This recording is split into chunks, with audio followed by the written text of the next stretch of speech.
Bonjour, ici Peter Moore pour The Plot 9/11. Avez-vous entendu parler de l'Islande récemment? Non? Pourquoi? Si quelqu'un croit qu'il n'y a pas de censure actuellement, qu'ils nous disent pourquoi on a tout su au sujet de ce qui se passe en Égypte, en Syrie et en Libye, et pourquoi les journaux n'ont absolument rien dit sur ce qui se passe en Islande, eh bien, écoutez bien ceci. En Islande, le peuple a fait démissionner un gouvernement au complet. Les principales banques ont été nationalisées et il a été décidé de ne pas payer la dette contractée par ces dernières auprès des banques de Grande-Bretagne et de Hollande, dette générée par leur mauvaise politique financière.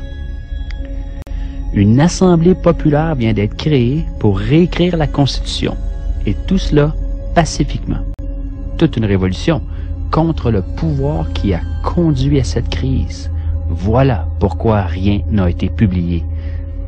Depuis plusieurs mois, puis même on pourrait dire depuis 2 ans, là, on n'a pas vu grand-chose.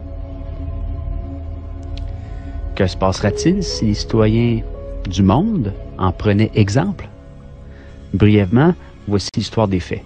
2008, la principale banque du pays est nationalisée. La monnaie s'effondre, la bourse suspend son activité, le pays est en banqueroute.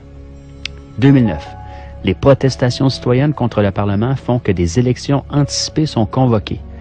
Elles provoquent la démission du premier ministre et en bloquent de tout le gouvernement.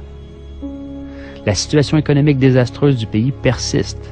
Par le biais d'une loi, il est proposé à la Grande-Bretagne et à la Hollande le remboursement de la dette par les paiements de 3 500 millions d'euros.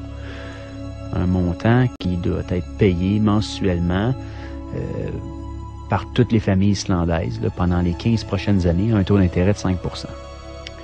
2010, le peuple descend à nouveau dans la rue et demande que la loi soit soumise à référendum. En janvier 2010, le président refuse de ratifier cette loi et annonce qu'il y aura une consultation populaire. En mars, le référendum a lieu et le non au paiement de la dette remporte 93 % des voix.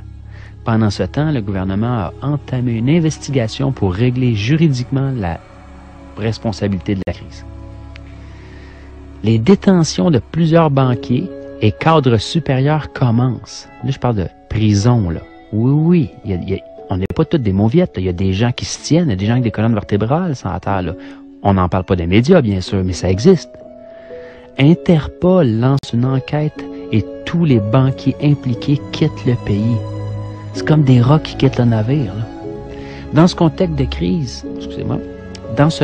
de crise, une assemblée est élue pour rédiger une nouvelle constitution qui reprend les leçons apprises de la crise et qui se substitue à l'actuelle, qui est une copie, dans le fond, de la Constitution danoise.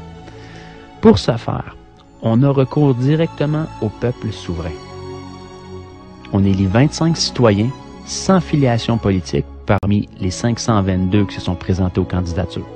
Pour cela, il faut être majeur et recueillir le soutien de 30 personnes. Assez simple.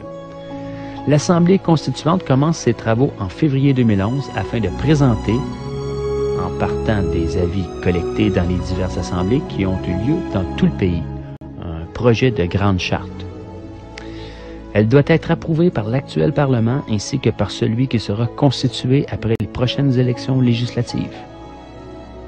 Voici en bref l'histoire de la révolution islandaise. Démission en bloc de tout un gouvernement. Nationalisation de la banque. Référendum pour que le peuple puisse se prononcer sur des décisions économiques fondamentales. Emprisonnement des responsables de la crise. Réécriture de la Constitution par les citoyens. Nous a-t-on parlé de ça dans les médias européens, canadiens, américains, japonais, dans le monde, partout? Est-ce que les médias de masse ont même touché au sujet? En a-t-on parlé dans les débats politiques, radiophoniques ou télévisés? A-t-on vu des images de ces faits à la TV? Bien sûr que non. Il y a ben trop de monde qui regarde. Le peuple islandais a su donner une leçon à tout le monde entier en affrontant le système et en donnant une leçon de démocratie au reste du monde. Mes sources, c'est la liste Parti de gauche 84 par Forum civique européen.